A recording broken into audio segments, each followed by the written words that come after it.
Everybody. I did a podcast earlier and the audio wasn't working, so hopefully this is going to work. So while I wait for my 500,000 followers, I'm going to check the audio. Uh-oh.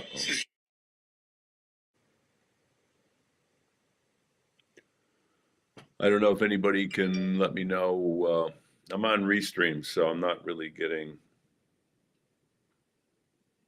notifications. So I guess I'm just going to call this a test because I don't want to have a lot of dead space, dead air. Here we go. Let's call this a test. Okay, I got audio. So I think I'm going to do a bunch of shorter podcasts. Used to do ones that were half an hour, but everybody's too busy paying their taxes and paying their regulations. Hey, I just coined a phrase, paying your regulations. You do pay your regulations, by the way, because regulations are a form of taxation. You would know that if you read my books. So two quick things that are actually interrelated. DeSantis has generated a tremendous amount of goodwill by opposing the lockdown, goodwill from libertarians particularly. But what he's doing now with Disney, I think, is a big mistake. So I'm going to go through that real quick and then talk about the libs of TikTok and see if there's an interconnection between the two. So DeSantis is apparently going to challenge Disney's special district form of governance, which apparently yields them some tax and regulatory breaks. Again, regulations are taxes. So if you're getting a regulatory break, it's like a tax cut. It's a sort of a wealth tax cut. It's just not in the terms of money directly. It's indirectly in terms of money. So why is he doing this? Well, it appears he's doing that because he doesn't like what Disney did to oppose his sex education bill. I don't want to describe it any further because then people are going to say I didn't describe it accurately. I haven't read it. So look, DeSantis is a lawyer. You should know that you can't take negative action against a citizen because of free speech. So if he's doing that, it's a potential problem. It could lead to a lawsuit. It could lead to actually, in the extreme case, as I pointed out in my webinar for Naomi Wolf on using the criminal law against the lockdown, any violation of the Constitution, which of the Bill of Rights, which is intentional, could be considered a criminal under 18 U.S.C. 241, 242. So that is not good. But the other aspect is that why would a conservative go after a special district which has the result of reducing taxes and regulations? That doesn't make any sense to me. So if you're going to get rid of the special district that Disney has, you're going to increase their taxes and regulations. I don't understand all the details. So I think that's another mistake. I don't see anything here that's slightly libertarian. Maybe the conservatives some conservatives will like it because he's retaliating against Disney. But really the issue really goes back to school choice. Now, Florida does have a form of vouchers that 52% of Florida families are eligible for, which is, I suppose, if you favor vouchers, which I don't, I guess 52% is better than nothing. But it's not exactly, everybody in the state can use a private school and get some sort of reimbursement. That's not what it is at all. And as far as I know, Florida has no tax credits at all. Now, tax credits, I think, are a better program. I do support them. So let's talk about, what DeSantis should be really doing if he's putting the legislature back in session is educational freedom. And that's what I propose in my book, Free the Children.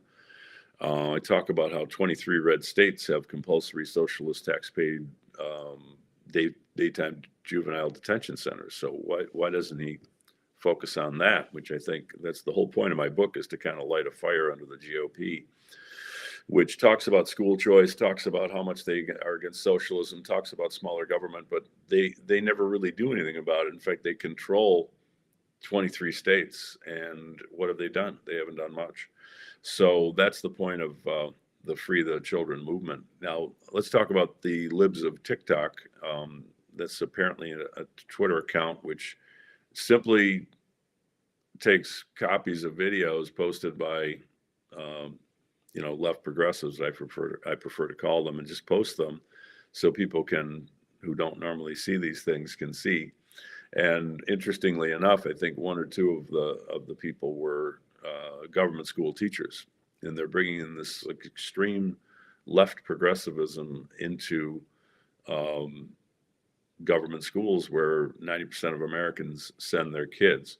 So, I guess DeSantis's bill was an attempt to, take some control over government schools, but inevitably they're going to be controlled by bureaucrats. They're going to be controlled by left progressives who drift into the state university education departments, become teachers, and that subject is covered in my book, Free the Children. There's a chapter that discusses how basically, the schools are run by Democratic teachers unions. And I think this is so blatantly obvious.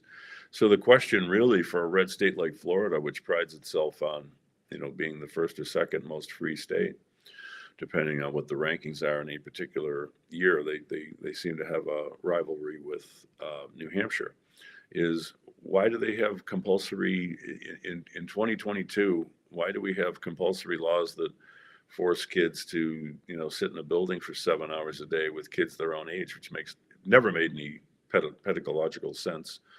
And it certainly doesn't make any sense now in the era of the internet, where essentially all recorded human knowledge is available on your cell phone.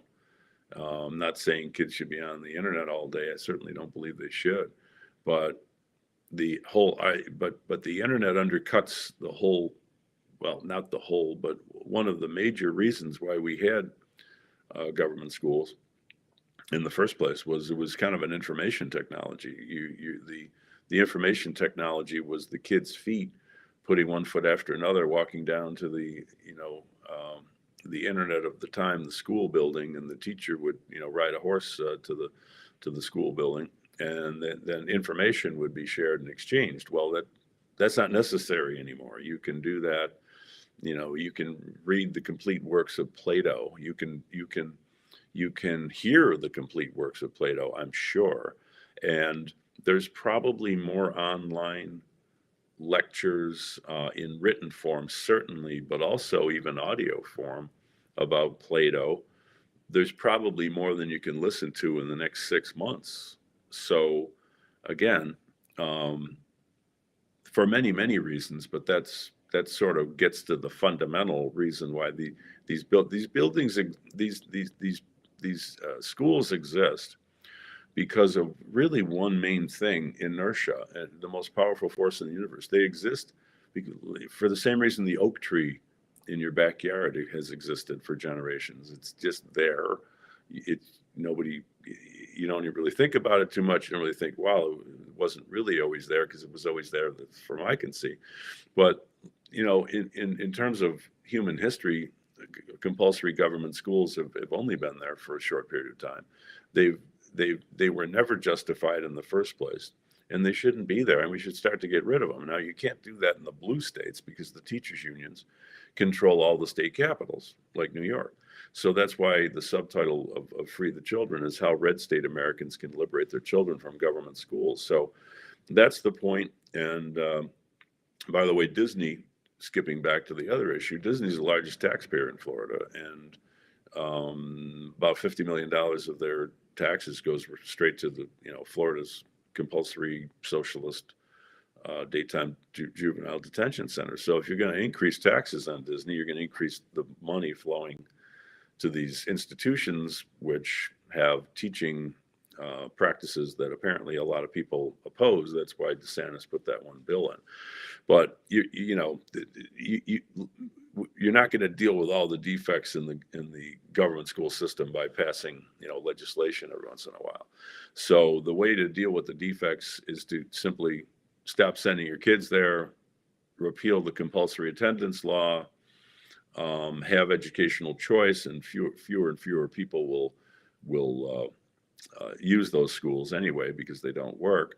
And then you can, when the last students have graduated, you can just shut them down and sell the buildings. And unlike in Russia and Ukraine, let's privatize this in a way that benefits people. So give that money back to the taxpayers or to the people who live in the area, in some rational way, and not just send it back into the budget, because if you send it back into the budget, it's just going to be spent. So look, we spend $1 trillion a year on these schools, and it's time to terminate this program. It doesn't work. It never worked.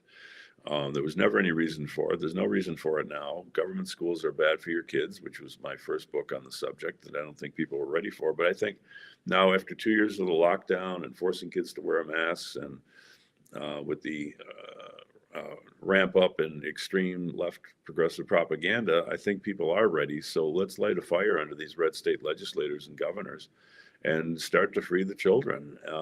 That's what the book is all about. It's kind of a practical manual on how to do that, which laws to be repealed. They're all in the appendix. So check it out on Amazon. It's just one of 11 direct action projects that I'm proposing. They're all up at libertymovement.org. So over and out from world capital of libertymovement.org, Buffalo, New York. Talk to you soon.